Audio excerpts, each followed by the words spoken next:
கவன ஈர்ப்பு தீர்மானம் வாயிலாக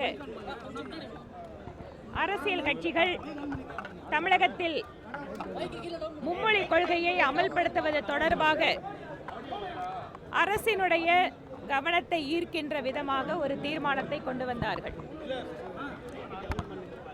மாநில அரசு இது தொடர்பான எந்த ஒரு தனியான தீர்மானத்தையும் கொண்டு வராத நிலையில் மற்ற அரசியல் கட்சிகள் ஏற்கனவே தாங்கள் வலியுறுத்தி வருகின்ற இருமொழி கொள்கை தொடர்பான ஒரு சிறப்பு கவன ஈர்ப்பு தீர்மானத்தை இன்று கொண்டு வந்து அதிலே அத்தனை பேரும் அவர்களுடைய நிலைப்பாட்டை சொல்லியிருக்கிறார்கள்.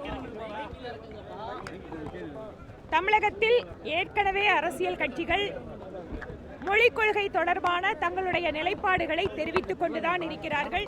இன்று சட்டப்பேரவைக்கு உள்ளாக அவர்களுடைய கருத்துக்களை பதிவு செய்திருக்கிறார்கள். இதில் பாஜக தவிர்த்து மற்ற அரசியல் கட்சிகள் சட்டப்பேரவைக்கு உள்ள இருக்கிறவங்க ஒன்னா இருக்காங்க. ஆனால் தமிழ் மாநில காங்கிரஸ் மற்றும் அரசியல் கட்சிகள் பாரதிய ஜனதா கட்சியினுடைய நிலைப்பாட்டை ஆதரித்திருக்கின்ற அரசியல் கட்சிகளும் தமிழகத்தில் இருக்கிறார்கள். அதனால் வசதியாக அதை மறைத்துவிட்டு எல்லா அரசியல் கட்சிகளும் ஓரடியில் நிற்பது போல ஒரு தோற்றத்தை உருவாக்க நினைத்துக் கொண்டிருக்கிறார்கள்.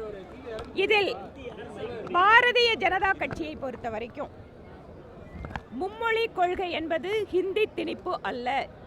மும்மொழி கொள்கை என்பது ஏற்கனவே தமிழகத்தில் அமலில் இருக்கிறது. தனியார் கல்வி நிறுவனங்கள் 3 மொழிகளை குழந்தைகளுக்கு கற்பிக்கிறார்கள். எங்களுடைய கேள்வி எல்லாம் ஏற்கனவே 3 மொழிகளை படிக்கக்கூடிய வசதி படைத்த மாணவர்களுக்கு அந்த வாய்ப்பு கிடைக்கின்ற பொழுது இருமொழி கொள்கை என்று அரசாங்க பள்ளிக்கூடத்தில் படிக்கின்ற ஏழை மாணவர்களுக்கு அந்த வாய்ப்பு மறுக்கப்படுவதால் தான் சமக்கல்வி என்கின்ற அந்த பிரச்சாரத்தை முன்னிறுத்து பாரதிய ஜனதா கட்சி மக்களிடம் விழிப்புணர்வை ஏற்படுத்தி கொண்டு அவர்களுடைய ஆதரவை பெற்றுக் கொண்டிருக்கிறது.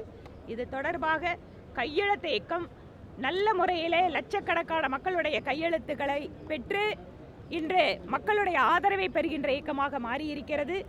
இது தொடர்பாக திருச்சியிலே நடைபெற்ற மிக பிரம்மாண்டமான பொதுக்கூட்டம்.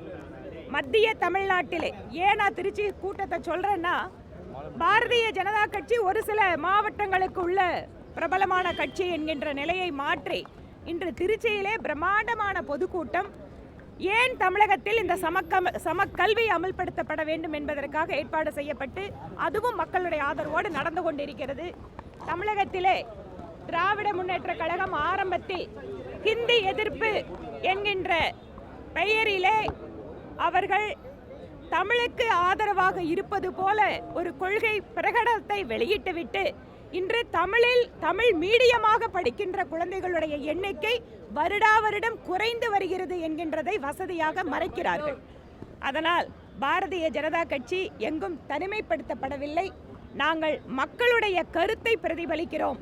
ஆக மக்களுடைய ஆதரவு பெறுகின்ற இந்த சூழலில் இப்போது இங்கிருக்கின்ற மாநில அரசு மற்ற இருக்கின்ற எல்லா பிரச்சனைகளையும் மறைத்து வைத்துவிட்டு மொழி பிரச்சனை தான் முக்கியமான பிரச்சனை என்பது போல மாநிலத்தினுடைய முதலமைச்சர் அத்தனை பிரச்சனைகளையும் திசை திருப்புவதற்கு இதை ஏற்பாடு செய்து கொண்டிருக்கிறார்.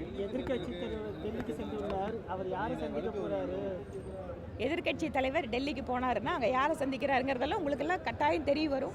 அதெல்லாம் நீங்க எல்லாம் பார்த்துட்டு தான் இருக்கிறீங்க. இது தொடர்பா நாங்க என்ன சொல்றது? அமித்ஷா அவர்களை சந்திக்க இருப்பதாக தகவல் மேடம். அவரை சந்திக்கிறாரா இல்லையாங்கிறதெல்லாம் டெல்லியில அதுக்கப்புறம் பார்த்ததுக்கு அப்புறம் உங்களுக்கு தகவல். அதிமுக பாஜக கூட்டணி அமைந்தால் நீங்க வரவேற்பீங்களா? பாரதிய ஜனதா கட்சியினுடைய நிலைப்பாடு என்பது கூட்டணி விவகாரங்களை பொறுத்தவரை மத்திய தலைமை ஏற்பாடு செய்வது. அவர்களுடைய முடிவு என்பது எல்லாரும் நான் தமிழ்நாட்டில் ஏற்றுக்கணும். அவ்வளவுதான். நன்றி.